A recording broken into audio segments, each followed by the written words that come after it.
ആധാരമെഴുത്ത് association ജില്ലാ general body യോഗം നടന്നു. കാലപ്പഴക്കം കൊണ്ട് അപകടാവസ്ഥയിലായ കാഞ്ഞങ്ങാട് സബ് രജിസ്ട്രാർ ഓഫീസിന് പുതിയ കെട്ടിടം അനുവദിക്കണമെന്ന യോഗം പ്രമേയത്തിലൂടെ ആവശ്യപ്പെട്ടു.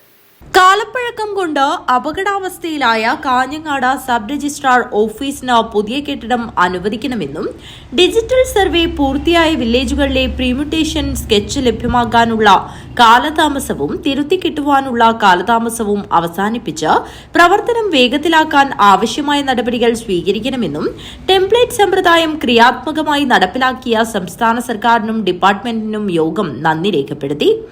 മെയ് 1, 2 തീയതികളിൽ ജില്ലയിലെ ഉദുമ, കളനാട് വെച്ച് നടക്കുന്ന സംസ്ഥാന ജനറൽ ബോഡി യോഗവും വനിതാ സംസ്ഥാന ജനറൽ ബോഡി യോഗവും വിജയിപ്പിക്കുന്നതിന് മുഴുവൻ ആളുകളും രംഗത്തിറങ്ങണമെന്ന് യോഗം ആവശ്യപ്പെട്ടു.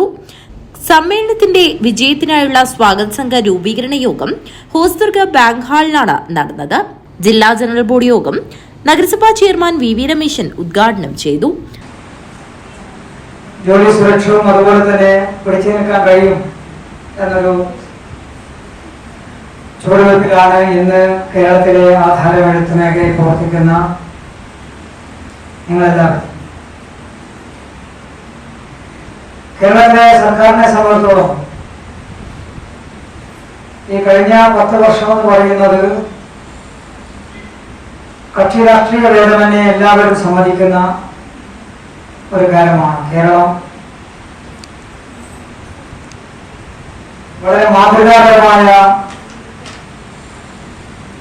പ്രവർത്തനമാണ് സംഘടിപ്പിക്കുന്നത്. തെരഞ്ഞെടുപ്പ് സമയത്ത് പല കാര്യങ്ങളും നമ്മൾ കേൾക്കേണ്ടി വരും, അത് സ്വാഭാവികമാണ്. ജില്ലാ പ്രസിഡന്റ് പി കുഞ്ഞികൃഷ്ണൻ നായർ അധ്യക്ഷത വഹിച്ചു. സംസ്ഥാന ജനറൽ സെക്രട്ടറി എ അൻസാർ മുഖ്യപ്രഭാഷണം നടത്തി. സംസ്ഥാന ട്രഷറർ CP അശോകൻ സംഘടനാ റിപ്പോർട്ട് അവതരിപ്പിച്ചു. സംസ്ഥാന വൈസ് പ്രസിഡന്റ് ബി മോഹൻകുമാർ, സംസ്ഥാന സെക്രട്ടറി എ ലക്ഷ്മി, സംസ്ഥാന വൈസ് പ്രസിഡന്റ് സുനിൽകുമാർ കൊട്ടറ, ജില്ലാ ട്രഷറർ കെ ബലരാമൻ നായർ, സംസ്ഥാന വനിതാ ചെയർപേഴ്സൺ കെ ബേബിലത, ജില്ലാ വൈസ് പ്രസിഡന്റ് AV സീമ, ജില്ലാ vice president P Rajesh Pai, ജില്ലാ ഉപദേശക സമിതി chairman K Lakshmanaprabhu, general organisation AC Balakrishnan, ജില്ലാ വനിതാ കൺവീനർ PV ഉഷ, ജില്ലാ ജോയിന്റ് സെക്രട്ടറി KV ലതിക എന്നിവർ സംസാരിച്ചു. ജില്ലാ സെക്രട്ടറി VV വിനോദ് സ്വാഗതവും ജില്ലാ joint secretary K Balakrishnan Nair നന്ദിയും പറഞ്ഞു. News bureau, Kanhangad.